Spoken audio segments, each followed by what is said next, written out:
Many of you know from today's distinguished guest from his previous visits to Chappaqua. Revere is a senior advisor to the Albright Stonebridge Group, where he advises clients on entry and growth strategies throughout the Asian region, with specific focus on Korea, China, and Japan.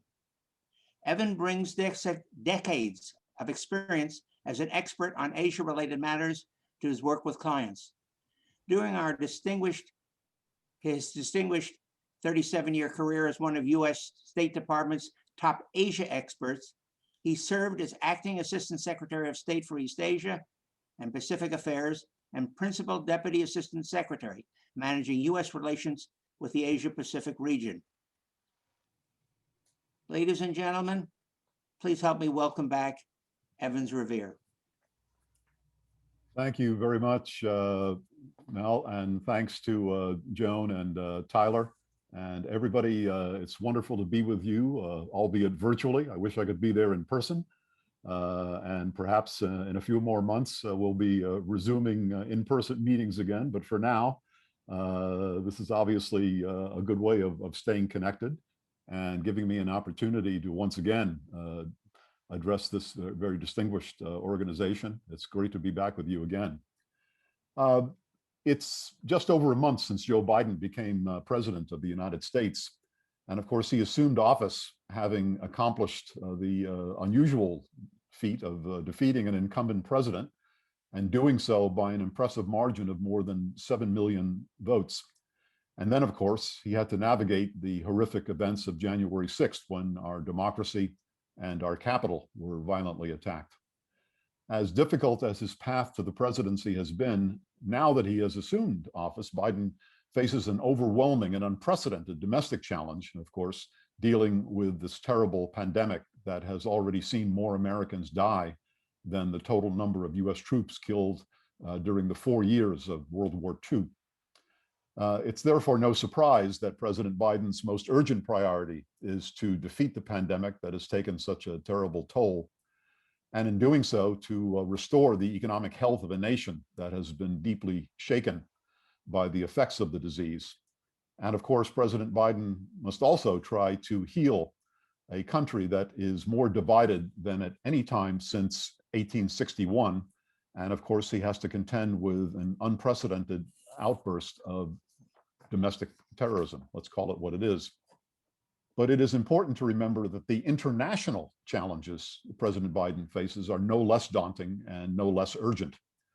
Over the previous 4 years, his predecessor's policies alienated many of our allies and decimated confidence in the United States, undermined America's moral authority, raised serious questions about America's ability to lead, and shocked many of our traditional partners as they witnessed an American president embrace authoritarian rulers while sometimes even insulting leaders of allied democracies. President Biden has made clear his determination to reverse each of these developments.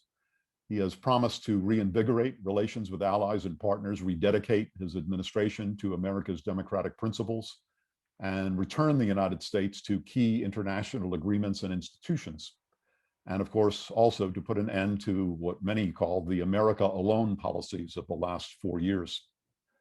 These commitments will be reassuring to our allies and partners, although it remains to be seen whether they will be sufficient to restore the United States to its traditional position of global leadership, and whether they will allow America to once again receive the benefit of the doubt that we normally have enjoyed over the years from the international community whenever America took a stance on major issues.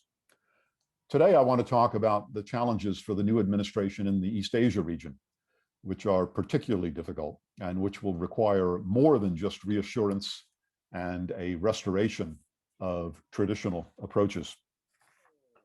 The East Asia region's geopolitical environment has changed markedly in 4 years. Threats and uncertainties have multiplied in the absence of strong US leadership and the traditional American commitment to alliances and multilateral solutions to shared problems. Let me start by saying a few words about China. In my view, the greatest challenge facing President Biden is China. The longstanding US consensus that once advocated cooperation, engagement, constructive relations, and an emphasis on shared interests between Washington and Beijing has, in fact, collapsed. It has been replaced by a fear of China's intentions and concern that the PRC's geopolitical trajectory may be putting it on a collision course with the United States. Relations between the United States and China have been in freefall, and with good reason. China's embrace of illiberalism, the rise of a reinvigorated authoritarianism, its domestic crackdown on human rights activists, labor organizers, lawyers, women's groups, and ethnic minorities, its use of economic and military coercion, its unsavory trade practices, and evident determination to replace the United States as the region's dominant actor are now the main focus of US concern. Many mainstream experts and officials once believed that engaging China, making Beijing a responsible stakeholder in the international system and allowing the PRC to benefit from that system, would nudge China in the direction of a more open and liberal society and ultimately transform China.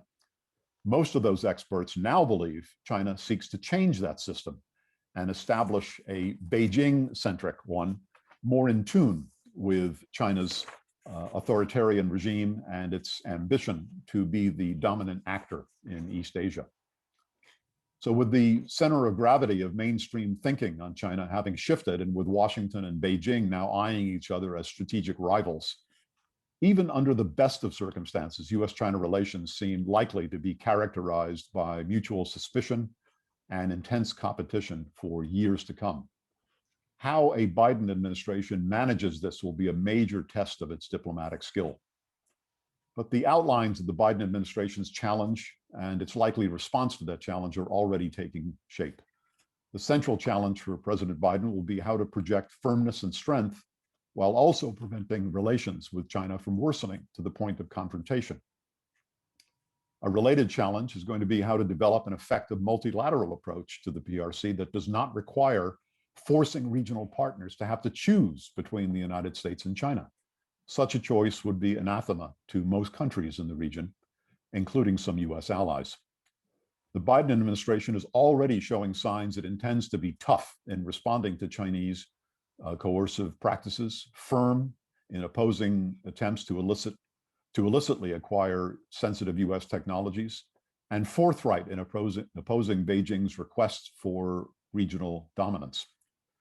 The Biden administration has made clear it intends to be a vocal critic of China's crackdown on human rights and dissent, its repression of the Uyghur minority, and its attempts to end democracy and curtail basic rights in Hong Kong. We should also look for the Biden administration to be tough on trade, although it is likely to recognize, as most experts do, that an across-the-board decoupling of the two economies is neither desirable nor even possible. In pursuing this course, the Biden administration is seeking to build a regional coalition of like-minded countries to send a message of unity and shared concern to Beijing. The so-called Quad, a grouping that includes the United States, Japan, India, and Australia, recently had its first foreign minister level meeting during the new administration. And the signs are that this organization is going to be the major mechanism, together with America's regional bilateral alliances, through which Washington hopes to build regional unity and counter China's ambitions. Having said that, the Biden administration seems likely to stop short of trying to create a region-wide anti-China NATO-like military alliance or similar mechanism aimed purely at containing the PRC. The wide diversity of regional views on China and the important role China plays in the region's economy are likely to temper any efforts to create NATO-like structures in Asia. Strategic flexibility and tactical agility, not the reflexive anti-China nationalist rhetoric we saw in recent years, seem likely to be the main characteristics of the Biden administration's approach. But the Biden administration will simultaneously explore ways to cooperate with China in areas of mutual interest as a way of reducing tensions, stabilizing relations, and preventing a further downward spiral in ties. Possible areas of cooperation include managing the COVID-19 pandemic and other global health threats, contending with climate change, and anti-terrorism efforts. At one time, there were strong hopes that dealing with the challenge posed by North Korea would allow Washington and Beijing to make common cause. Today, I think that's going to be very difficult to do. Over the past 3 years, Beijing and Pyongyang have reset their previously troubled relations, and China has all but come to terms with the idea of a permanently nuclear-armed North Korea. The PRC is now prioritizing improving ties with Pyongyang over denuclearization, and as one former Chinese official told me, we are no longer interested in doing favors for you on North Korea. Let me now turn to a collateral issue, and that is Taiwan. As relations between Washington and Beijing have deteriorated, tensions over Taiwan have escalated. In the face of Beijing's suppression of democracy in Hong Kong and its use of economic and diplomatic levers and displays of military force to intimidate Taiwan, the previous US administration stepped up its rhetorical and practical support for Taiwan, as it should have. That support shows every sign of continuing in the Biden administration, especially as incursions into Taiwan's air defense zone by PRC aircraft have now become a regular occurrence, and the martial rhetoric emanating from Beijing and the Chinese media continues apace. For Beijing, preventing Taiwanese independence is a fundamental tenet of PRC policy and an issue over which China has made clear it would be prepared to use force. China's growing military strength has been accompanied by even stronger rhetoric directed at Taiwan itself and frequent displays, as I noted, of military muscle. But it does not seem likely to me that Beijing would actually resort to force, especially if it means provoking a conflict with the United States. This explains the importance of signaling US determination by strengthening the island's defenses and its self-confidence, by conducting regional air and naval exercises and passages by US warships through the Taiwan Strait, and otherwise demonstrating solidarity with democratic Taiwan. It's important that Beijing not underestimate US determination and not miscalculate. But Taiwan remains a potential regional flashpoint and an issue that could lead to a US-China conflict that neither side wants. This suggests that even as it provides support and assurances to Taiwan, the new US administration will be cautious about crossing any of Beijing's red lines when it comes to developing more formal ties with Taiwan. How to strike the right balance between support and caution will be a key test for the Biden administration. Let me now turn to the US-South Korea alliance as I move around the region. Joe Biden has said that America's alliances will be at the core, at the center of his approach to dealing with the regional and global challenges the United States faces. During the past 4 years, the US was led by a president who questioned the value of these alliances and reserved some of his most caustic and accusatory rhetoric for allied leaders, particularly South Korea. He once asked his senior national security team, "Why do we even have troops in Korea?" President Trump made clear that he did not share the deep personal and moral commitment to our alliances that every other American president in this century has espoused for generations. That approach to allies and alliances came to an end on January 20th. In Asia, the Biden administration is now viewing regional challenges through the prism of America's alliances. As president-elect, Biden wrote that there would be no more extortion of or threats directed at our South Korean ally. As president, Biden recognizes that South Korea makes the greatest per capita commitment to its defenses of any American ally and fields an impressive array of forces on the front line with North Korea. The Biden presidency has an opportunity early on to signal the importance of solid alliance ties by bringing the contentious US-South Korea military cost-sharing talks to a swift conclusion. Under Trump, these negotiations were going nowhere as a US demand for a massive increase in Korean contributions did nothing but stir up Korean resentment that the United States demand was unfair, that it was unsustainable, and that it ignored the fact that Seoul was already making a major military contribution up front. There's already a generous Korean offer on the table that would allow the two sides to wrap these talks up quickly on a win-win basis, and I'm hopeful that Washington will see fit to accept it. Meanwhile, there are other alliance issues that will require careful attention. US-South Korean differences over North Korea remain as Seoul continues to push for a highly concessionary approach, including a peace declaration. And Washington insists that sanctions must remain in place until Pyongyang takes steps to denuclearize, and that declaring peace while North Korea remains a nuclear power, in the view of many people in Washington, makes no sense. Seoul will also have to lower expectations regarding its hope that the United States will agree to transfer wartime operational control of South Korean forces to Seoul soon. There is very little support among experts, including those who are now in the new administration, for a transfer of operational control before South Korea has actually acquired the capabilities essential to making OPCON transfer, operational control transfer, possible. On China, the Biden administration will be sensitive to Korea's dilemma about joining any coalition designed to restrain or constrain China. A Biden administration is unlikely to pursue a "you are either with us or against us" approach. And as suggested earlier, it will deal with the rift with China more adroitly and strategically than the previous administration did.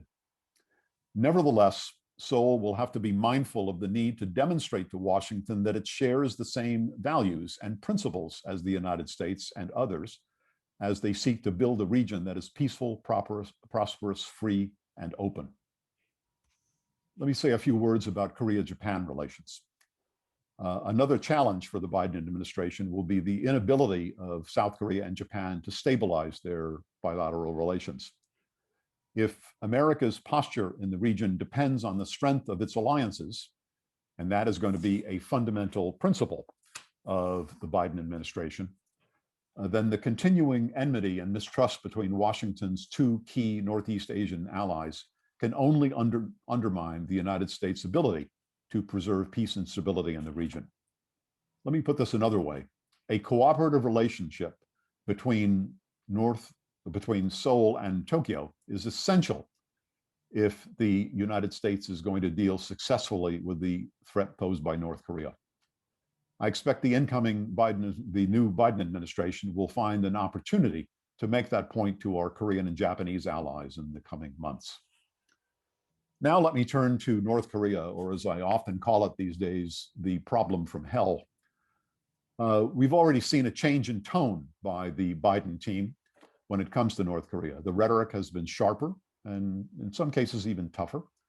That distinguishes the new administration's emerging approach from that of the previous one, where praise for the North Korean leader by the US president was embarrassing at times. In the Biden administration, the mechanics of interaction with North Korea are changing. President Biden has rejected the idea of engaging in poorly prepared and unproductive summitry with Kim Jong-un, although he has also avoided slamming the door on a summit if it would lead to concrete progress on the nuclear issue. The Biden administration will likely support principled dialogue with North Korea, but the days of made-for-television events like the Trump-Kim Jong-un's Singapore and Hanoi summits, those days are over. Instead, expect an emphasis on quiet dialogue and actual progress rather than creating the illusion of progress on the nuclear issue. Biden's foreign policy and national security team includes veterans of several previous administrations.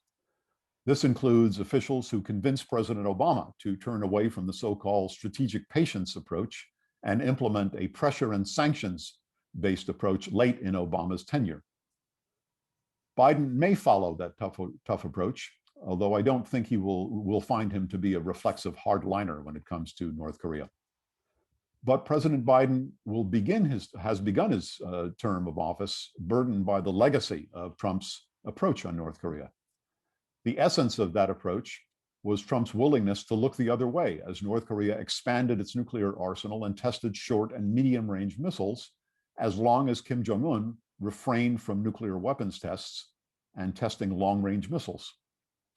The reality is that there has been no actual progress on denuclearization during the past 4 years. North Korea has, in fact, expanded its nuclear arsenal and tested or deployed dangerous new medium and long-range missiles. Some experts, including me, concluded that the Trump approach basically seemed to accept the inevitability of a permanently nuclear-armed North Korea. A Biden administration now has to contend with this uncomfortable legacy and find a way of making clear to North Korea that America will not stand by as North Korea continues to expand its nuclear arsenal. But how to do so without recreating the fire and fury crisis of 2017 is going to be a major challenge. The new US administration has also emphasized close cooperation and coordination with its Korean and Japanese allies, in contrast to the more unilateralist approach of the Trump administration. But the stark reality the Biden administration faces is that the goal of denuclearizing North Korea is now more difficult than ever. Pyongyang is deeply wedded to its nuclear deterrent. Kim Jong-un is convinced that these weapons guarantee his regime's survival. Some US experts today argue it is too late to denuclearize. And therefore, they suggest that the United States should try to manage the North Korean threat through deterrence, containment, enhanced defense, international cooperation, and efforts to negotiate caps or other limitations on the North's arsenal. Others have all but given up on denuclearization and instead argue that an arms control approach is best to deal with North Korea's nuclear program. That, unfortunately, is music to Pyongyang's ears. North Korea has long pressed the United States for bilateral arms control talks, especially since these talks would be premised on US acceptance of North Korea's nuclear arsenal. In fact, the emerging centerpiece of North Korea's policy approach on the nuclear issue is the idea of arms control talks. Pyongyang seeks to end once and for all the idea of talking about denuclearization, an idea for which it has no enthusiasm whatsoever. In his speech to the North Korean Workers' Party Congress last month, Kim Jong-un announced his intention to expand the North's nuclear weapons and ballistic missile program, including by acquiring new nuclear and missile technologies. The purpose of that announcement was to heighten the danger of the program to the United States, and by doing so, to compel the United States to come to the table and deal with North Korea, quote, as one nuclear power with another, unquote, in the words of a former North Korean foreign minister to me. Pyongyang believes it can coax the United States into such talks at which the regime might offer limits on its nuclear weapons program, without verification, of course, in return for major concessions by the United States. Pyongyang's goal would be to reduce the US ability to attack North Korea, weaken the US-South Korea alliance, remove American troops from the peninsula, and end the US nuclear umbrella, as well as obtain sanctions easing. North Korea's game plan does not include giving up its nuclear weapons. All this argues for the need for a more effective strategy to convince or compel Pyongyang to give up that nuclear arsenal. As it works to devise such a strategy, there are several things the Biden administration can do and should do early on to manage relations with North Korea and keep tensions from escalating. First, tone down the rhetoric. Calling Kim Jong-un a thug may make you feel good, but it sets the wrong tone and compels the North Koreans to respond in kind. Second, maintain a quiet communication channel to Pyongyang. Third, ensure Pyongyang understands that while the new US administration will defend itself, its allies, and its interests, the door to negotiation is open. Fourth, make clear to Pyongyang that denuclearization remains the firm goal of US policy. Fifth, ensure that Pyongyang understands the United States is prepared to take key steps, including sanctions easing in return for clear, irreversible steps by North Korea to reduce its nuclear and missile arsenal. Sixth, assure Pyongyang that the United States is prepared to accept, work with, and normalize relations with a non-nuclear armed North Korea. Seventh, propose that US and North Korean officials meet early on for exploratory discussions about ways to improve bilateral relations. But even if the Biden administration takes all of these steps, the core problem for Washington remains the fact that denuclearization, the longtime goal of US policy, is today more unattainable than ever. The door to denuclearization is closing rapidly, and Kim Jong-un's recent actions and rhetoric are designed to slam it shut. But if the US policy goal is still the denuclearization of North Korea, there may be one last opportunity to achieve this goal by doing something Washington has failed to do in the past. The United States has never developed an effective way of convincing the North Korean leader that not only is he wrong about the ability of nuclear weapons to ensure the continuity of his regime, but Pyongyang's possession of these weapons might actually bring about the end of his regime. North Korea's economy today is in serious trouble, giving the United States an opportunity to shake the foundations of the regime's economy, intensify its international isolation, dry up its foreign exchange, pressure its military, and take advantage of its current difficult economic straits. Doing so could convince the North Korean leader to change course or put his regime at risk. To do so, the United States has to lead an international effort to apply unprecedented pressure on the Kim regime across a broad front. This would mean taking diplomatic, economic, military, and covert steps designed to massively pressure a system that is already experiencing great difficulty. Such steps would have to be much more intense and far-reaching than those that were taken during the Trump years. Despite the rhetoric at the time, the maximum pressure campaign of the Trump years never came close to being maximum. Pursuing the proposed approach that I've mentioned would require a major effort to build an international coalition of the willing. The approach would require the United States and its partners to apply an even broader and deeper array of sanctions and enforcement measures aimed at cutting North Korea off from the international trading and banking system.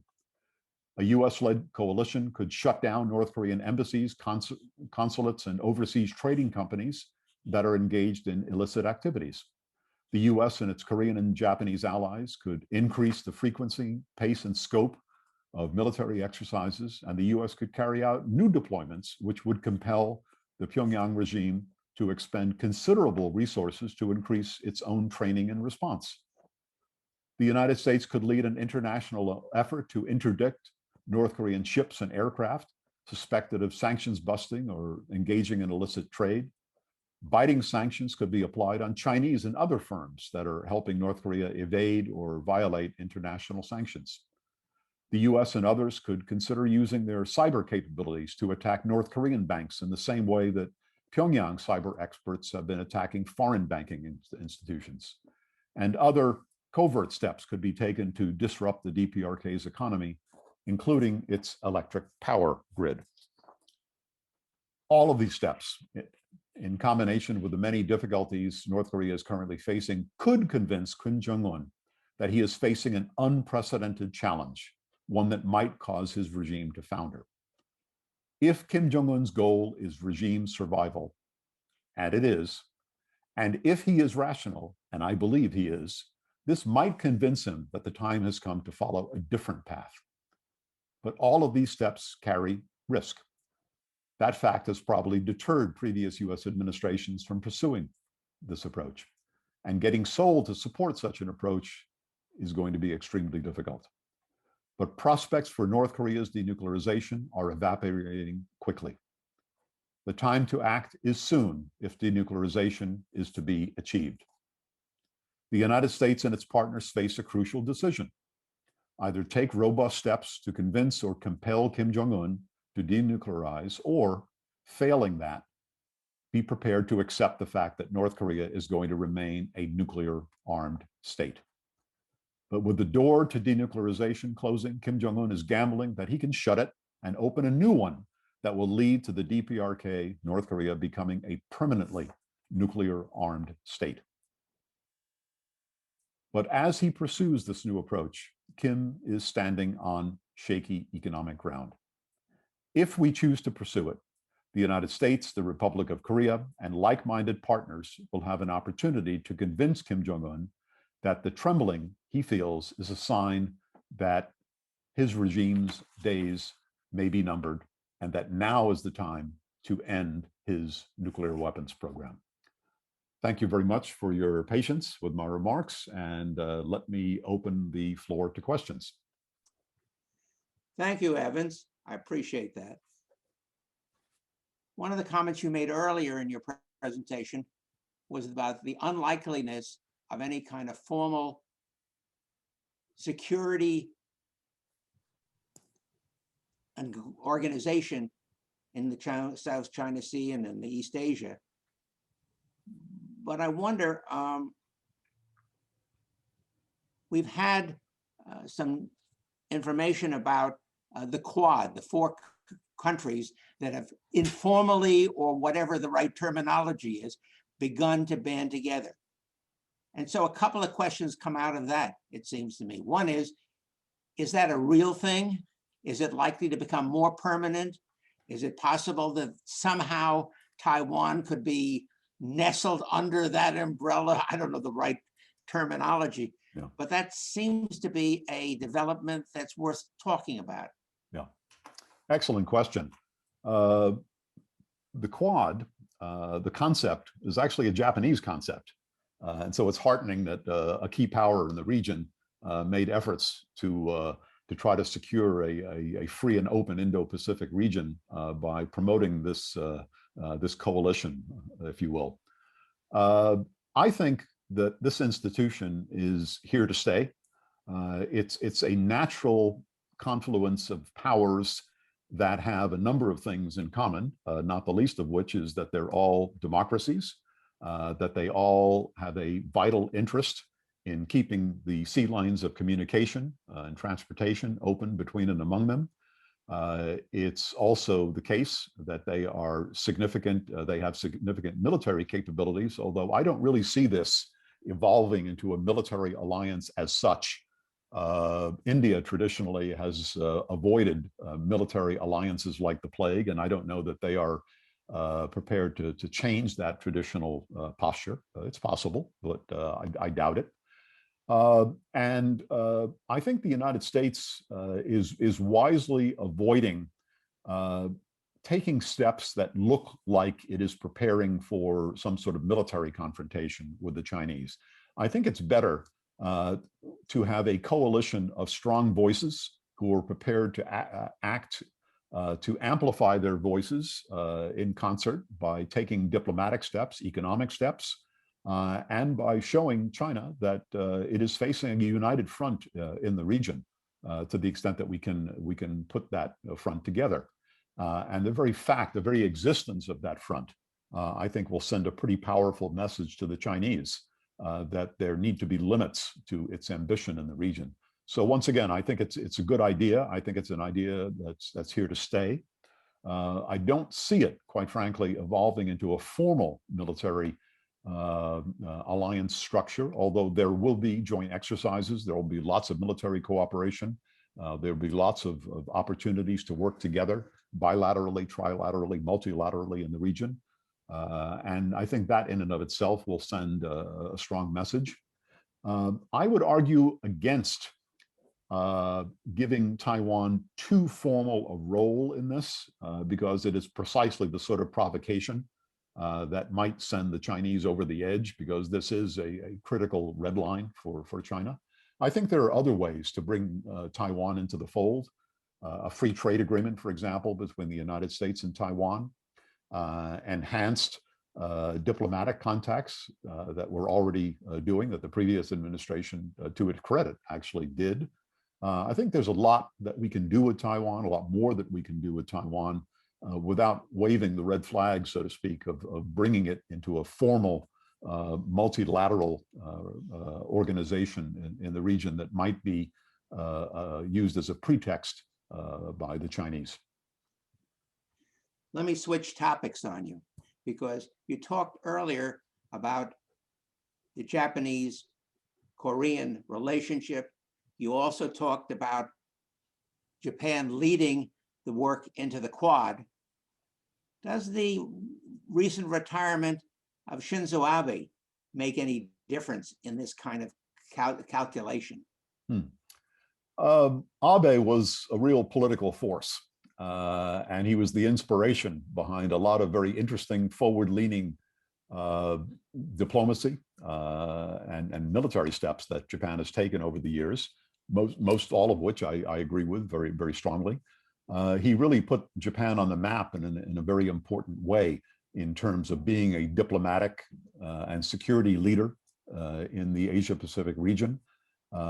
He did make every effort to try to strengthen relations between the United States and Japan. I think more than any ally, I think it was Abe who probably worked harder to work that relationship with Donald Trump than any of our other allied leaders. I don't know that it changed Trump's fundamental suspicion of alliance relations, but I have to give some credit to the Japanese for trying. Suga is a very different kettle of fish. He's more of a conventional LDP, Liberal Democratic Party politician. I don't know that he's got the international recognition and gravitas that Abe had, but the fact that he is the prime minister of a significant world economy and a significant force in the region, I think counts for a lot. And so we'll see how the Suga administration unfolds in the coming months, and whether he can sustain the various programs and initiatives that Abe launched during his long tenure, historically a long tenure as prime minister. Let me switch again because you've covered a lot of territory. About 2 years ago, Kevin Rudd, who was twice prime minister of Australia, said a significant thaw in inter-Korean relations is happening that is truly unprecedented. Was he correct? Is this process likely to continue? And that leaves then the question, even if it's on that way, one of our members, Nella Habsburg, asked, how does that kind of unification proceed diplomatically when we and the Koreans, South Koreans, have a different set of perceptions of that world? You know, the same question came up in a Zoom conference the other night with a bunch of Korean colleagues, and one of them made the point that you just made, or that Rudd made, about this thaw and improvement in bilateral relations between the two Koreas, et cetera, et cetera, et cetera. And my response then, which I'll repeat right now, is when North Korea kills a South Korean citizen in cold blood as he's floating in the waters off the west coast of the peninsula, when North Korea on a routine basis insults the South Korean government and insults the South Korean president using some extremely rude terminology, when North Korea threatens to attack South Korea militarily, as it has done repeatedly, and when North Korea takes the very symbol of North-South dialogue, reconciliation, and cooperation and blows it up with dynamite, I think all of these things and more that I could mention if I had the time suggest that all is not necessarily well between Seoul and Pyongyang on the Korean Peninsula. There is keen interest on the part of the current South Korean government and the Blue House in facilitating dialogue, cooperation, and various inter-Korean projects. That enthusiasm is not shared in Pyongyang. There is deep suspicion of South Korea in Pyongyang. And the North Koreans have masterfully exploited the South Korean penchant to turn the other cheek whenever the North Koreans slap them on one cheek. They are very adept at exploiting the sincere South Korean interest in reconciliation.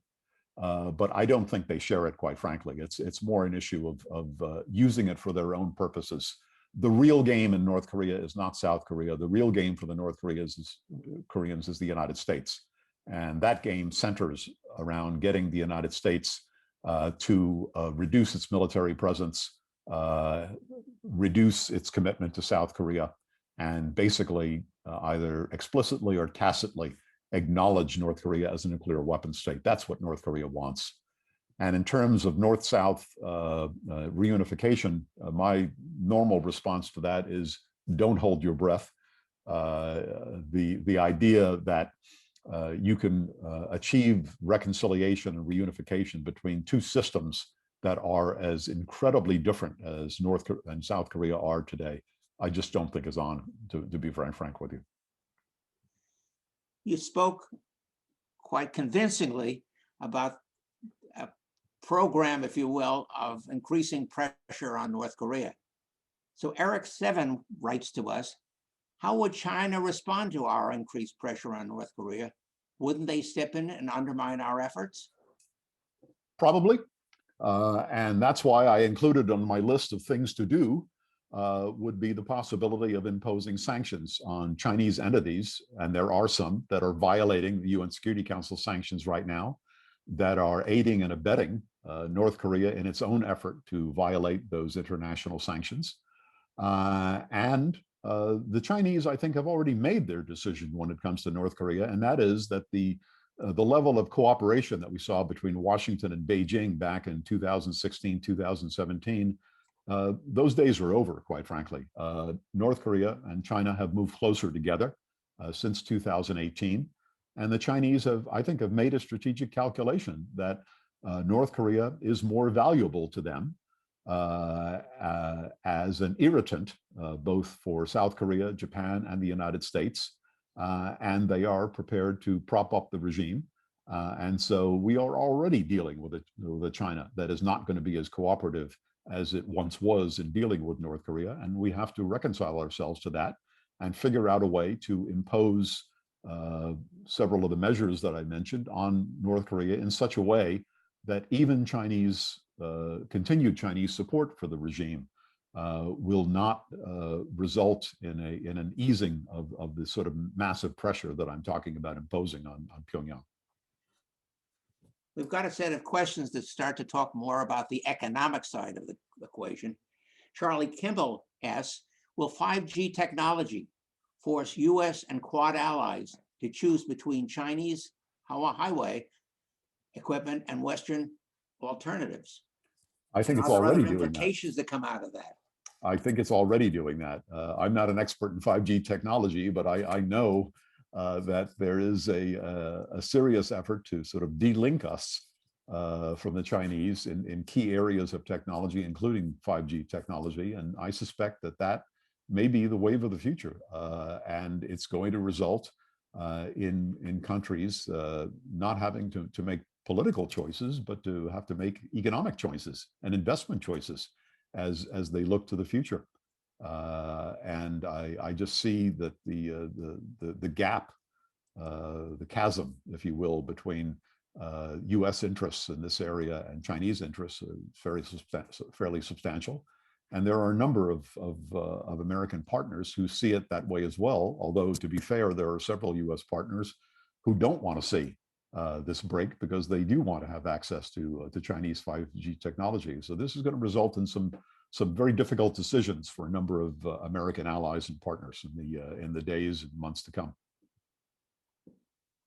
Jay Forbes changes our focus a little bit. He's really looking at the practical, how we deal with China. And he asked the question, who's been appointed to carry out our role in China diplomatically?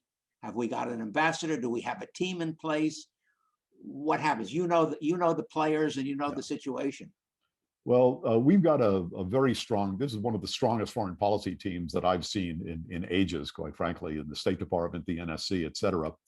I think what you're going to see is an enhanced role for the National Security Council. Kurt Campbell, the former Assistant Secretary of State for East Asian Pacific Affairs, has been appointed the czar, if you will, for the Asia Pacific or the Indo-Pacific region, as they're calling it now.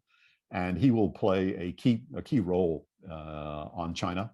He's been working on China for many, many years. He's got a very strong team of people under him, many of whom I know. The new Secretary of State, Tony Blinken, the new Deputy Secretary of State, Wendy Sherman, both of whom are good friends and colleagues of mine, have a lot of China experience from their stints in previous administrations, including in the Obama and Clinton administrations. Jake Sullivan has done a lot of work on China over the years. this is a pretty strong team. The State Department and the White House have not yet begun the process of appointing ambassadors yet. That's going to come in a future way. They want to get their cabinet in place. They want to get the sub-cabinet officials in place. But you'll see within the next several weeks, a number of ambassadorial nominations are going to be made. But for right now, the critical infrastructure is getting those key appointments in state and the NSC made. And those are proceeding at pace, and they've assembled a very good team that I think can handle these issues quite well. Brian Kochler asked the question. He essentially says, essentially we add pressure on China, and they begin to react. Many of our friends and allies, when they see a backlash, begin to become skittish. A little skittish. I don't think he used the word skittish, but I think that's what he was inferring. Yeah. What happens there? How do we keep the alliance process going in such a way that we can keep some level of pressure? Yeah. Not everybody looks at China the same way we do. There is concern in the region. A lot of the concern is expressed behind closed doors. A lot of the fears are expressed behind closed doors because a number of countries in the region don't want to alienate the Chinese, because the Chinese are a significant part of the region's economy. And in many cases, the #1 trading partner of just about every country in the region happens to be China. And so we need to tread carefully here. We need to figure out a way to get in that happy place, if you will, the place between a policy that inspires allies and partners to join the team and to be on the team as we make our points to the Chinese. But we need to do it in a way that doesn't alienate our partners. There are some American allies, longtime allies in the region, who don't want a more confrontational relationship with China. So we have to find that sweet spot between showing leadership, putting together this coalition, demonstrating that we're all on the same page when it comes to key issues like freedom of navigation. Free and open Indo-Pacific is the term of art that's being used, that China plays by the rules when it comes to access to sea lines of communication, et cetera. But we have to find that sweet spot between making that case to the Chinese in conjunction with our allies and partners, but not doing so in a way that makes the region nervous and afraid that we're creating a crisis in the region rather than solving one. We haven't talked at all about some architectural changes in the region. Over the last couple of decades, we've seen the rise of the Belt and Road. We've seen other partnerships and infrastructure. We've seen two major trading activities, a lot of stuff that is non-military, I don't know what the right word is, kind of developments in that area. Yeah. Would you talk about those a bit? Because something's happening in that region that's been going on for a little while and is beginning to come up, rise to the surface. Yeah, what we're seeing here in part is in the absence of US leadership, for example, on regional trade, the US pulling out of the TPP, and the US not being willing to participate in regional trade groupings, et cetera. The US not being as committed to many of our alliance partnerships over the last 4 years than we'd been in the past. All of those things, I think, have inspired, if that's the right word, players in the region to strike out on their own over the last 4 years. And we're seeing a lot more of that. Belt and Road and some of these other initiatives, of course, preceded the Trump administration. But all of the developments that you've talked about have accelerated over the last 4 years because there was this perception in the region that the United States was not as interested in being the regional leader as it had traditionally been. And so one of the key tasks for Joe Biden and his administration is disabusing people of the notion that America is no longer interested in leadership. And so getting back into these regional trade groupings, getting back into the Paris Accord on climate, getting back into these regional discussions of how to build infrastructure in the region, becoming a player again, if you will, in the region. I think that's the critical thing that the United States needs to do to respond to these developments in the region. We need to be partners. We need to be leaders. We need to demonstrate a commitment to to leadership and participation in the region, something that's been unfortunately more absent over the 4 years than I would have cared to have seen. Mitchell Koch asked the question, can China be an ally or a partner economically or politically, or must it be a rival? A push for democratic ideals seems to be unwelcome in several Asian nations that tend toward the autocratic. I think, depending on the issue, there is a possibility that China can be a partner, a cooperative partner, on a number of regional issues, a number of non-traditional security issues, climate change, I mentioned COVID-19, I mentioned a number of other areas. But fundamentally, as we have seen, China is and will continue to be an authoritarian country. The Chinese Communist Party does not look at the world the way we do, the way democratic countries do. Xi Jinping has taken China and moved it in a much more authoritarian direction than any of his predecessors, recent predecessors would have imagined. The vision that he has created for China's future in the region is one that many of us, many of our partners and allies and friends in the Asia Pacific region find disconcerting. So ally, no. Partner, depending on the issue. Competitor, certainly. Rival, I think so.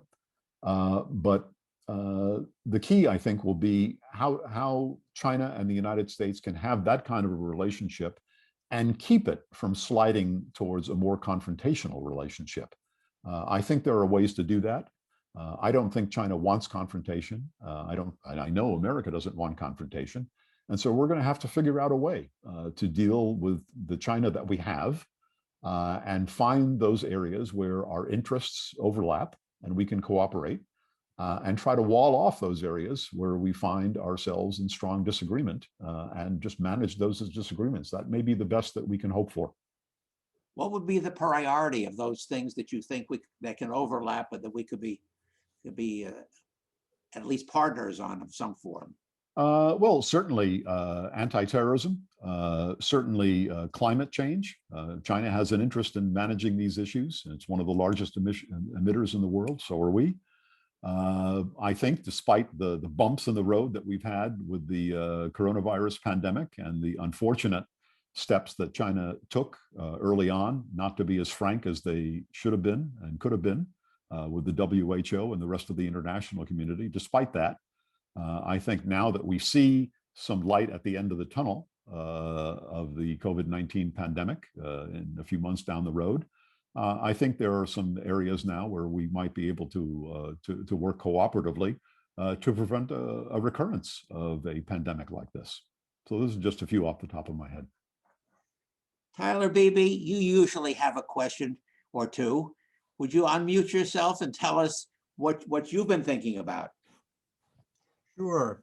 Evans, as you remember, earlier this year, Kim Jong-un apologized to the people, actually, for badly missing his economic goals. And I'm wondering, what was the impetus to do that? That's not the KJU that we know so well. Things are pretty bad in North Korea right now. The planning system has become even more dysfunctional than it was before. The 5-year plan across the board failed to meet any of its major targets. The crop failures from the typhoons and rain damage from last year have caused shortfalls. The sanctions, the international sanctions, even though they're not what they could be, have done some damage and have resulted in a significant drop in foreign exchange holdings. Growth is down. The pandemic has caused an 80+% drop in foreign trade for North Korea. So across the board, things are hurting in North Korea right now. And the January 1st speech that Kim Jong-un would normally give to rally the country around the flag and move towards greater productivity, et cetera, he decided to defer that for obvious reasons, because things were not in very good shape. And he castigated the leadership of the party, economic leaders, fired several of them, replaced a number of them. But all of this, I think, reflects the fact that things are bad enough that they can no longer be masked. And that is why I suggested in my remarks, it may offer an opportunity for the United States to squeeze the North Koreans a bit and to convince them that the thing that they think is their salvation, nuclear weapons, could be their undoing. Tyler, you have other questions? Yeah, another question while I've got you, Evans. The North Koreans obviously have developed real expertise in cyber warfare. Are we countering that expertise effectively? And what could we do to basically minimize their ability to mess with us, putting it bluntly? Cyber activities are probably among the best kept secrets in any government. So I don't have any direct knowledge of what we're doing. I do have some ideas about what we should be doing. And in my view, and I think I mentioned it in my remarks, there are offensive actions that we can take as well that could affect North Korea in a very significant fashion. I think I mentioned going after elements of their power grid. You saw what happened in Texas during the storm. Well, imagine if a breakdown like that were to occur in North Korea, or if it's or the mechanisms that it uses to control aspects of its military were to go haywire. I mean, there are things that we can do and things that I think we should be doing offensively, but we also need to take cyber activities a lot more seriously than we have over the years. And I think some of the steps that the Biden administration is taking to enhance our defensive capabilities against cyber, I think those are very, very good ideas, and they're long overdue. Let me change the focus a little bit, because in the introduction, it says you're advising commercial and institutional and governmental clients on their role in the Asia area, about new commitments, strategic investments, mitigating risks. What are your non-governmental clients really asking? What are they really looking for? And what are you telling them? Well, the subject of our conversations changed completely for some reason on January 20th. Across the board, whether they were governments or companies, US companies, foreign companies, there was a reaction of concern, shock, horror, dismay, discomfort, etc. And that was keeping me more than busy for the last 4 years. And that has transformed markedly since January 20th. The idea that America is back, if you will, the idea that alliances are now being emphasized again, that the principles that America has traditionally stood for are once again the principles that we intend to adhere to, that the role that America has played in the region and beyond, that role is going to be restored. So the conversations I've been having for the last month or so have been much more positive and much more upbeat because a key concern, to put it mildly, has been erased. And we can now move back on track. But a lot of damage has been done. A lot of crockery has been broken. And it's going to take some time for America to build back the trust and the confidence that was so deeply damaged over the last 4 years. But I think we can get there from here.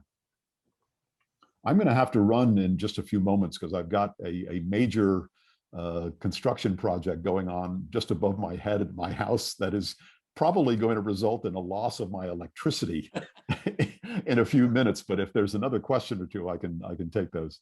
Either electricity or they're coming through the ceiling. That's my to your biggest current concern. It office. literally is just above my head. Tyler, do you have any further questions before we? Well, just a quickie, Evans, although this is a hypothetical, so you could probably go on for hours about this, but one of the presumptions as to why China has always felt it appropriate to prop up the North Korean regime is that it fears the potential for massive North Korean emigration into China were the Kim Jong-un or any government in North Korea to fall. Is that presumption really real? In other words, do they just use that as a kind of key basis for propping up North Korea, or are they really concerned about the potential for a real emigration type situation? I think that's one of several concerns that the Chinese have, and to some extent, I think it's real. But the idea of the collapse of a regime on its border, a nuclear armed regime on its border, is the biggest fear that the North Koreans, that the Chinese have. Not so much the flood of refugees, but the idea that chaos could erupt in its next door neighbor, a country of 24 million people that has a major number of people under arms and nuclear weapons. And that was actually the driving force behind the Chinese willingness in 2016, 2017 to work with the UN Security Council and the United States and impose some sanctions on North Korea, because the North Koreans seem to be taking the path to military conflict in 2017. And the notion of North Korea starting a war on China's border is something that really scared the Chinese back then. Since then, that fear has subsided. But that's China's biggest nightmare, is the possibility of the war on its border. And that's one of the reasons that the Chinese, once all the summitry got underway, started to conduct their own summitry with the North Koreans, and they have restabilized relations with China. And I think as long as the North Koreans avoid any major military provocations and nuclear weapons tests, the Chinese will probably stay in this current mode in which they see benefits of continuing to prop up the North Korean regime. On the possibility that your contractor is going to pull the plug any moment, I'm still going to ask one more question of you. Charlie Kimball raises the question. China has said that countries should not boycott the Winter Olympics on human rights reasons. Is there an indication and concerns that the US and others might? And what kind of pressure would our government do in terms of insisting on human rights, as of the Uyghurs, whatever it is? Is that set of games really an insignificant part of the discussion or the dialogue? That's a very good question. I haven't heard anybody, to my knowledge, in the US government talking about this publicly at this point. But I think privately it's got to be a concern. I mean, if the United States is charging the PRC with genocide, and that's the word that's been used, and there's certainly cultural genocide going on among the Uyghurs in Xinjiang, then there's going to be an argument inside the US administration, particularly a Biden administration, that places a high value on human rights, to consider the possibility of boycotting the Olympics. It's still early days. It's certainly early on in this administration, too early to make a decision like this, but this is something we're going to have to watch out for, because I think it's a real possibility. That's just a personal view. I don't know anybody in the administration who's talked about this publicly, and certainly hasn't talked about it to me. We are having very broadly different sets of interests. and I'm going to give a last one for you. Elizabeth Hampson, who is on the library's board of trustees, really asked the question about how do we all educate ourselves adequately to be able not only to support what our government is doing or not doing, to understand what you are kind of proposing. How do we get to the point? Is there, other than the foreign policy at Chappaqua and other groups like, is there another way that somebody who feels themselves to be a novice in this field can get more up to speed? Because we'll never get to where we need to be, but how do we? I would suggest, for example, I'm affiliated with Brookings as a non-resident fellow. The Brookings website has dozens and dozens of documents and papers and boring long papers that I've written that others have written that contain and some in Korean as well, I might say. So take a look at the Brookings website. Take a look at the CSIS website, for example, another think tank. You can go on the Atlantic Council, has had some good stuff on Asia lately, U.S. Institute for Peace.